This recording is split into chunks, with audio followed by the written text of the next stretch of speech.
네, 주안의 문화 11월 23일 수요일 묵상을 함께 나오도록 하겠습니다. 오늘 말씀은 다니엘 11장 1절에서 19절 말씀으로요. 강대국들에게 둘러싸여 있는 하나님의 나라라고 하는 제목으로 함께 묵상을 나오도록 하겠습니다.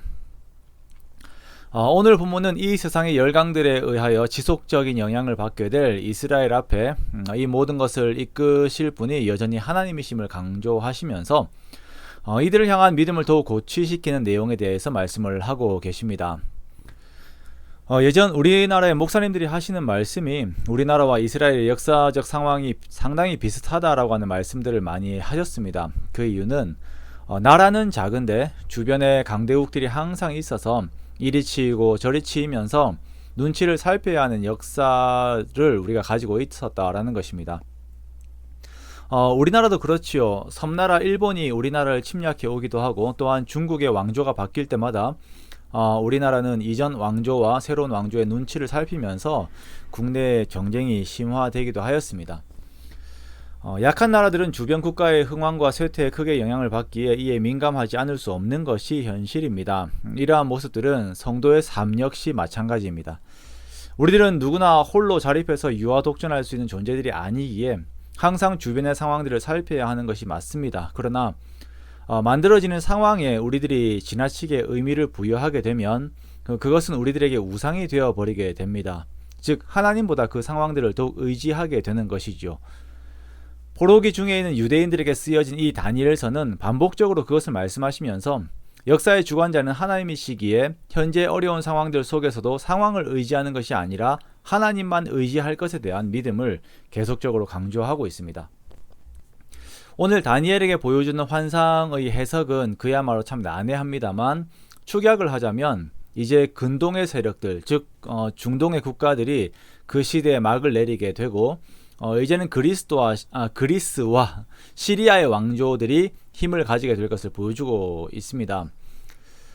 천사는 페르시아의 새 왕이 일어날 것이고 넷째는 심히 부한 왕이 일어나 그리스를 칠 것이다 라고 이렇게 예언을 합니다. 학자들은 여기에서 이 부한 왕이 성경에 나오는 아하수에로, 즉 케르케스 1세가 가장 유력할 것이다 라고 말합니다. 그가 그리스를 침략하긴 했지만 패해요. 그러나 이 일이 그리스를 크게 자극하였고 100년 이상 두 나라의 갈등이 지속되며 이 갈등은 알렉산더 대왕의 시대까지 이어지게 됩니다. 자, 그리고 3절에 보면 장차 한 능력 있는 왕이 일어나서 큰 권세로 다스리며 마음대로 행할 것이다 라고 말씀을 하는데요. 이 왕은 이제 알렉산더 대왕이에요. 자, 그러나 그가 죽고 난 후에 나라는 네 등분으로 나누어지게 됩니다. 자, 이렇게 네 등분으로 나누어진 마케도니아 제국에서 가장 큰 세력을 가지고 있던 정권들은 이집트를 중심으로 한 톨레미 왕조와 시리아를 중심으로 한 셀루시드 왕조입니다. 천사는 이 두 왕조의 갈등을 계속 언급하는데요. 이 왕조들이 강조가 된 이유는 셀루시드 왕조에서 나올 안티오쿠스 4세 때문입니다.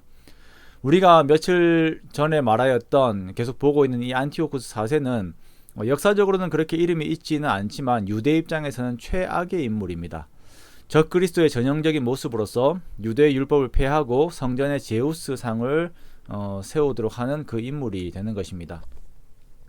이 두 왕조 안에서 일어난 일들을 구체적으로 나열을 하려면 긴 시간이 이제 할당이 될 것 같아요. 그런데 성경에서는 또 상당히 구체적으로 이들의 정치적인 입장을, 그 내용들을 기록을 하고 있습니다. 톨레미 왕조의 톨레미 1세와 셀루시드 왕조의 셀리우쿠스 1세는 한때는 서로 돕고 의지하던 관계였는데요. 셀리우쿠스 1세가 시리아, 이제 바벨론, 메데 지역을 장악을 하면서 힘을 키우자 서로가 그 방향들을 달리하게 됩니다. 자, 이들의 갈등은 그 후손들에게서도 계속 이어지게 되는데요. 톨레미 2세는 셀리우쿠스 집안과 화해를 하기를 원했고 셀리우쿠스의 손자인 안티오쿠스 2세와 평화협정을 체결합니다. 이 과정에서 안티오쿠스 2세는 톨레미의 딸 베레니스와 결혼을 하게 되지요. 자, 그런데 이 결혼의 과정이 또 쉽지 않은 것이, 안티오쿠스 2세는 이미 라오디스라고 하는 막강하고 영향력 있는 여자와 결혼을 한 상태거든요. 그러나 안티오쿠스가 이제 정치적인 입장으로 인하여서 이 둘은 이혼을 하게 되고 안티오쿠스와 톨레미의 딸 베레니스는 결혼을 하여서 아들이 태어나게 됩니다. 자, 이렇게 먼저 정치적인 입장을 구축한 후 안티오쿠스는 전처인 라오디스와 화합을 하게 되어요. 자, 그런데 여자의 한은 무섭잖아요. 그리고 여자의 모성애는 더 무섭습니다. 안티오쿠스가 톨레미오와 평화협정을 할 때에 안티오쿠스와 베레니스 사이에서 난 아들을 다음 왕으로 세울 것을 약속을 하는데요. 앞에서 이렇게 이야기했던 그 라오디스는 자신의 아들을 왕으로 세우기 위하여서 안티오쿠스와 베레니스와 그 아들을 독살해버려요. 그리고 자신의 아들 셀리우쿠스 2세가 성인이 될 때까지 섭정을 합니다.